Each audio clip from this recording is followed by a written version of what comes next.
Thank you, Dr. Lee, very much. Today, I'm actually have the pleasure to give a presentation for Dr. Lee, who's the head of the HIV ward at the Hospital for Tropical Disease in Ho Chi Minh City. Couldn't get the visa to come here, so I'm giving his talk. And this talk is about the hidden burden of histoplasmosis in Vietnam. So, what is the burden of histoplasmosis in Southeast Asia? It's actually unknown. We know that histoplasmosis is widespread globally, and recent estimate of prevalence of histoplasmosis in patients with advanced HIV disease is between 5 to 13% in Latin America and in Africa. Histoplasmosis is totally underdiagnosed in Southeast Asia. There's really no systematic screening study, hence histoplasmosis burden remain unknown. What are the current diagnosis challenges, and why is it so understudied? First, blood culture that diagnose histo is positive in only up to 50% of patients, and it takes 3 to 6 weeks for identification. Few labs perform fungal culture in Southeast Asia, and fungal expertise in our regions are very limited. The antibody test for histo is not ideal. It cross-reacts with other fungi and really cannot differentiate between previous exposure and active infections. qPCR testing enhance sensitivity, but are not commercially available, not yet. And commercial histoantigen assay tests have been available in developing world and have excellent diagnostic accuracy. In many studies, they have sensitivity and specificity above 95% for diagnosing symptomatic disease, and is recommended by the WHO. However, they have very limited availability in our region. Raise your hand if you have histoplasma antigen tests in your country. No hands up. And so diagnostic performance in Southeast Asia for these antigen tests is unknown. And so there's so much to know, and we think that histoplasma doesn't exist in Southeast Asia. And so what are the current immunoassay for diagnosis of histoplasmosis? Currently, there are the two immunoassay type. One is the enzyme immunoassay, like an ELISA, made by IMMY, and the previous FDA, the most recent version is FDA approved based on a monoclonal antibodies. It has improved sensitivity compared to their previous IMMY version called alpha antigen test, and it's only performed in urine sample. It's FDA approved and it's available widely, but not here in Asia. And I hope that after this talk, we're going to advocate to get these assays in our region. Mira Vista EIAs is also commercially available, but it has not been FDA approved, but it's EU CE mark in Europe. And that assay is based on polyclonal antibodies, so it has some cross-reactivity issue, and it can be performed in urine, serum, CSF, and bronchoalveolar lavage. There are currently 3 LFA, point-of-care diagnostic for histoantigen tests, being developed or already commercially available. One is from Mira Vista, one is from OIDX in the UK, and one is being developed by IMMY. And so the Mira Vista and ODX has been European and European CE mark, but not FDA. And the IMMY assay is currently undergoing clinical validation. And I'm going to discuss the performance of the EIA IMMY clearance assay that has been FDA approved and commercially available. So this study leveraged the background of our recently completed multi-center study we call triple fungal and mycobacterial screening program in Vietnam. We recruited patients with advanced HIV disease with CD4 less than 100 or WHO stage 3 and 4, regardless of symptom. These are patients who were hospitalized in 3 different centers across Vietnam. We screened more than 1,100 patients. We recruited 900 patients. And what we did was trying to screen for three fungal diseases, crypto, histoplasmosis, and thalatomycosis, along with screening for tuberculosis and non-tuberculosis mycobacteria, so 5 pathogens. In addition to conventional methods that is being done, which is microscopy, culture for fungal, we did antigen testing. We did cryptoantigen, histoantigen, thalatomycosis antigen testing, and we did fungal blood culture for fungus. For TB and mycobacteria, for non-TB mycobacteria, in addition to microscopy, ultra expert in sputums and other specimen, and MGIT for culture of other specimen, we did ultra expert directly in blood, and we did microathletic blood culture for TB. We also later on added ultra expert in urine, and we follow these patients every month for 6 months for incidents of these disease to validate these assays. And so the studies really focus on, I'm presenting today, has a focus on histoplasmosis, and the objective are to determine the burden of histoplasmosis in hospitalized patients with advanced HIV disease. Number 2 is to determine the diagnostic performance and clinical prognosis of an antigen-positive test. And number 3 is to determine the diagnostic cutoff value specific for our region, because the diagnostic cutoff value was determined based on Latin American patient population. So the histoplasmosis case definition are as follows.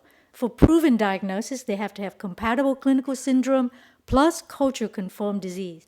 For probable disease, they need to have a compatible clinical syndrome plus positive antigen test and resolution of antigen levels after antifungal therapy. For possible diagnosis, they just need positive antigen tests. They can have other invasive fungal infections, and they need to have resolution of antigen level, okay? So the results of that big 5-pathogen screening study show that thalatomycosis made up 20%, histoplasmosis made up 3% of opportunistic infection, crypto 5%, TB and non-TB mycobacteria made up 35% in total. So you could see together these 5 pathogens made up 55% of hospitalized patients with advanced HIV disease. Remarkable. And this is just microbiology confirmed disease. There's obviously another collection of people without microbiological confirmed disease because these tests are not perfect, right? And so you could see that the intensive screening method that we did with antigens, with gene export directly in blood, we were able to increase diagnosis of thalatomycosis by 21%, crypto by 45%, and histoplasmosis pretty much for everybody, because histo was not diagnosed otherwise. So all of these 27 patients would not even be diagnosed otherwise without the antigen test. And so for histo, we had 13 cases of culture-confirmed disease, 4 cases of probable disease, and 8 of possible disease, and we have some other false positive disease. I want to go quickly of clinical characteristic. There's more male with histoplasmosis, 96% versus 82% in non-histo. A lot of patients was from Ho Chi Minh City, but we also recruited a lot of patients from southern Vietnam. A lot more patients who are ARV naive in histoplasmosis group. They have more GI symptoms, more weight loss, more skin lesions, and hemoglobin is lower. Platelet is very low, 88 compared to 230, and they have more LFT abnormality compared to non-histoplasmosis cases. Of the 15 cases that had culture-confirmed diseases, you could see that most of them were diagnosed by both bone marrow and blood culture. So very important to do bone marrow and blood culture for histoplasmosis. And here is the result of the antigen test, the EIA that I mentioned. On the x-axis is the EIA unit. On the y-axis, the x-axis is a different group, proven, probable, possible histo. And you can see here the EIA values are very different in culture-confirmed and probable disease versus possible and no histoplasmosis disease. And so if you use the IMMY cutoff value of 1, you would probably overdiagnose a few patients. We need to generate the cutoff for our own data here.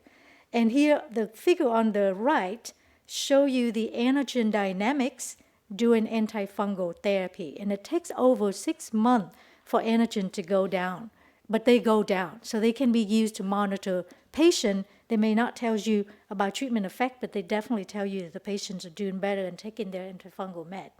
Now, what are the diagnostic cutoff value generated for patient in Vietnam?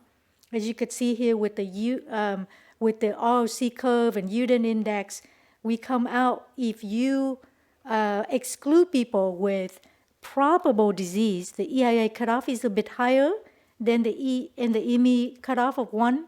We generate a cutoff of 1.5 if we exclude people with possible disease. The cutoff would be even higher at 4.5 if we exclude possible disease. So, by the way, this just tells you, and I'm going to tell you in the next slide quickly, I'm running out of time, so I'm going fast here. I just wanted to show you that the assay performed really well. Look at the sensitivity, 100%, 100% across all cutoff. Specificity increased from 99% to 99.3, 99.9. You think that doesn't make a big difference, but given a low prevalence of 3%, the positive predicted value increased substantially with a higher cutoff value, going from 71% to 81% or to 95%. In other words, if you increase the cutoff value, your false positive result is going to come down substantially. And so you don't have to overtreat some people. But you're definitely going to capture everybody with histoplasmosis using the antigen test. So it's really, I think this is the best possible antigen test that I've seen that performed really well and much better than a Thalomyces antigen test. My last slide. Mortality is high, is 30%, compared to 24% in non-histoplasmosis group. And this is 900 hospitalized patients with advanced HIV disease. Dr. Chavez told us the cohort in Africa, 20% mortality. We see here in Vietnam, 25% mortality, right? And mortality continue to go out beyond the hospitalization time. So clearly a huge problem. So in summary, disseminated histoplasmosis account for 3% of hospitalized patients with advanced HIV disease that we didn't even know without antigen tests. The clearest IMMY EIA test has excellent diagnostic performance with very high sensitivity, specificity, and the positive predicted value increase very high to almost 100% if you use a Vietnamese cutoff of 4.5 versus 1.0 EIA value commercially identified by IMMY. The mortality is very high despite antifungal therapies in these patients, highlights the need for earlier screening of histoplasma even in asymptomatic people. And the research in that area still needs to be done. Further research is needed to then evaluate the utility of screen and treat strategy like we've done for crypto, and then who to screen, and if they're positive and asymptomatic, who to treat. And those are the very important questions to work out. Thank you so much for your attention.